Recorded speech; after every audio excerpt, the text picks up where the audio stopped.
Hi, കുഞ്ഞോനാണേ. അപ്പോൾ ഇന്ന് ഉണ്ടാക്കാൻ പോകുന്നത് റവ ഉണ്ടാന്ന് പറയും, ചില സ്ഥലത്തേക്ക് തരി ഉണ്ടാന്നും പറയും. അപ്പോൾ എന്തൊക്കെയാണ് ആവശ്യമായതുള്ളത് നമുക്ക് നോക്കാം. അപ്പോൾ നമ്മൾ തേങ്ങ പൊട്ടിക്കുകയാണ്. തരിയുണ്ട ഉണ്ടാക്കാൻ വേണ്ടിയിട്ട് നമ്മൾ തേങ്ങ പൊട്ടിക്കുകയാണ്. തേങ്ങ അതിന് ആവശ്യമായ ഘടകമാണ്. തേങ്ങ പൊട്ടിച്ചു. തേങ്ങ ചിരണ്ടുകയാണ്. തരിയുണ്ടക്ക് ആവശ്യമായ തേങ്ങ ചിരകിയെടുക്കണം. അടുത്തതായിട്ട് 4-5 അണ്ടിപ്പരിപ്പ് മുന്തിരി എടുത്തിട്ട് ഇതേപോലെ കട്ട് ചെയ്ത് കണ്ട് ഒരു ബൗളിലേക്ക് മാറ്റി വെക്കുക. അപ്പോൾ പ്രധാനമായിട്ട് ആവശ്യമായ സാധനമാണ് റവ. അപ്പോൾ റവ നമ്മൾ എടുത്തത് ഒരു 500 ഗ്രാമാണ് എടുത്തിരിക്കുന്നത്. അപ്പോൾ നമ്മൾ ഗ്യാസ് കത്തിക്കാൻ പോവാണ്.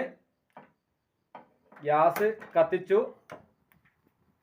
ഇനി അടുത്തതായിട്ട് നമ്മൾ ചെറിയ ഉരുളി, ഇതിലാണ് നമ്മളിത് പ്രിപ്പയർ ചെയ്യാൻ പോകുന്നത്. ചെറിയ ഉരുളി അടുപ്പത്ത് വെച്ചിട്ടുണ്ട്. അപ്പോൾ ഉരുളി ഒന്ന് ഹീറ്റായി വരുന്നുണ്ട്. ഹീറ്റായി വന്നതിന് ശേഷം നമ്മൾ നെയ്യ് അതിലേക്ക്, ആവശ്യത്തിനുള്ള നെയ്യ് അതിലേക്ക് ഒഴിച്ചു കൊടുക്കുക. നന്നായിട്ട് നെയ്യ് ഉരുകി റെഡിയായി വരണം. അപ്പോൾ നെയ്യ് ഉരുകി റെഡിയായി വന്നിട്ടുണ്ട്. അതിനുശേഷം നമ്മൾ അതിലേക്ക് അണ്ടിപ്പരിപ്പ് മുന്തിരി ഇട്ട് കൊടുക്കുകയാണ്. നന്നായിട്ടൊന്ന് ഇളക്കി റെഡിയാക്കി എടുക്കുക. ഒന്ന് മൂപ്പിച്ചെടുക്കണം.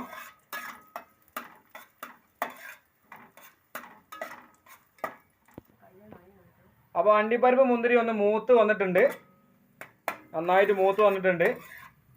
ഇനി നമ്മൾ അതിലേക്ക് റവ ആഡ് ചെയ്യാൻ പോവാണ്. റവ ആഡ് ചെയ്ത് കൊടുക്കുക.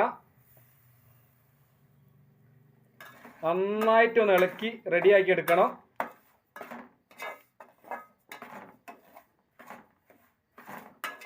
നല്ലൊരു സ്മെല്ല് വരുന്നുണ്ട്. ഇപ്പോൾ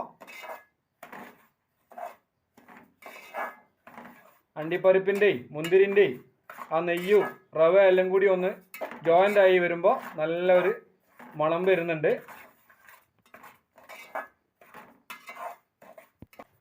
അടുത്തതായിട്ട് നമ്മൾ ആഡ് ചെയ്യാൻ പോകുന്നത്, അതിലേക്ക് തേങ്ങ ആഡ് ചെയ്യാൻ പോവാണ്. നേരത്തെ റെഡിയായി റവ കാര്യങ്ങളൊക്കെ റെഡിയായി വന്നിട്ടുണ്ട്, മൂത്ത് വന്നിട്ടുണ്ട്. അപ്പോൾ തേങ്ങ ആഡ് ചെയ്ത് കൊടുക്കുക. അതിന് ശേഷം അരമുറി തേങ്ങ ആണ് കേട്ടോ നമ്മൾ എടുത്തത്. അരമുറി തേങ്ങ അതിലേക്ക് ആഡ് ചെയ്തു. 500 റവയിലേക്ക് അരമുറി തേങ്ങ ആണ് ആഡ് ചെയ്തത്. നന്നായിട്ടൊന്ന് ഇളക്കി പാകപ്പെടുത്തുക.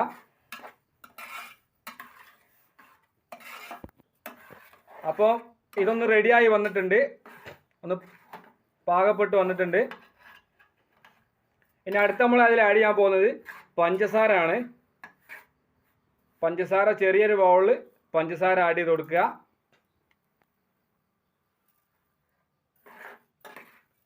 കുറച്ച് അതിലേക്ക് ആഡ് ചെയ്തു ഒന്ന് മിക്സ് ചെയ്തതിന് ശേഷം വീണ്ടും കുറച്ച് ആഡ് ചെയ്യുക. വീണ്ടും ഇതേപോലെ മിക്സ് ചെയ്ത് കൊടുക്കുക. ഒന്ന് ജോയിൻ്റ് ആയി കിട്ടാൻ വേണ്ടിയിട്ടാണ് കേട്ടോ അങ്ങനെ ചെയ്യുന്നത്. വീണ്ടും പഞ്ചസാര ആഡ് ചെയ്യാണ്.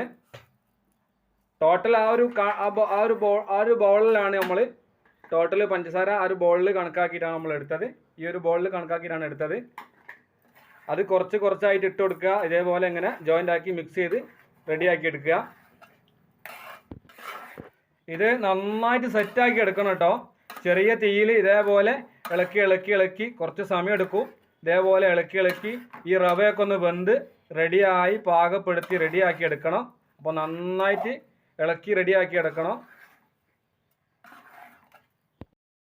അപ്പോൾ നമ്മളെ തരിയുണ്ടക്കുള്ള കൂട്ടുകളെല്ലാം റെഡിയായി വന്നിട്ടുണ്ട്. അപ്പോൾ അത് ചൂടോട് കൂടി വേണം ഉരുളാക്കാൻ. ഇനി ഇത് ഉരുളാക്കി ഷെയ്പ്പാക്കി എടുക്കണം.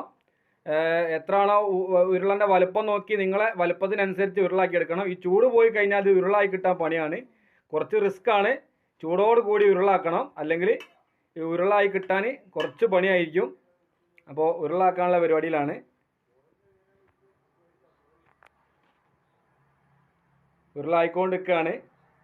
അപ്പോൾ മക്കളെ നമ്മളെ തരിയുണ്ട റെഡി ആയിട്ടുണ്ട്. നല്ല ഫിനിഷ് ആക്കി വെച്ചിട്ടുണ്ട്. ഇതേമാതിരി ഫിനിഷ് ആക്കി എടുക്കണം. ഒരു അത്യാവശ്യം എത്രയാണോ ആവശ്യം നോക്കി ആവശ്യത്തിനനുസരിച്ച് വലുപ്പത്തിൽ ഇതേപോലെ ഉരുളാക്കി ഫിനിഷാക്കി വെക്കണം. അപ്പോൾ തരിയുണ്ട റെഡിയാണ്. അപ്പോൾ തരിയുണ്ടയും ചായയും കുടിക്കാൻ പോവാണ്. പാല് വാർന്ന ചായ ഉണ്ട്, തരിയുണ്ടയുണ്ട്, ചൂടുള്ള തരിയുണ്ടാണ് ഫ്രഷ്. അപ്പോൾ എല്ലാവരും ഇതൊന്ന് ട്രൈ ചെയ്ത് നോക്കുക, നല്ല ടേസ്റ്റി സാധനമാണ്. അപ്പോൾ അടുത്തൊരു സബ്സ്ക്രൈബ് ചെയ്യാൻ മറന്നു പറഞ്ഞിട്ടോ, ആദ്യം പറഞ്ഞുതരാം. സബ്സ്ക്രൈബ് ചെയ്യണം, ബെല്ലൈക്കൺ അമർത്തണം, ഷെയർ ചെയ്യണം, കമൻ്റ് അടിക്കണം. അപ്പോൾ ഓക്കെ, അടുത്തൊരു വീഡിയോ ആയിട്ട് നാളെ കാണാം. അതുവരെ ടാറ്റാ ബൈ ബൈ.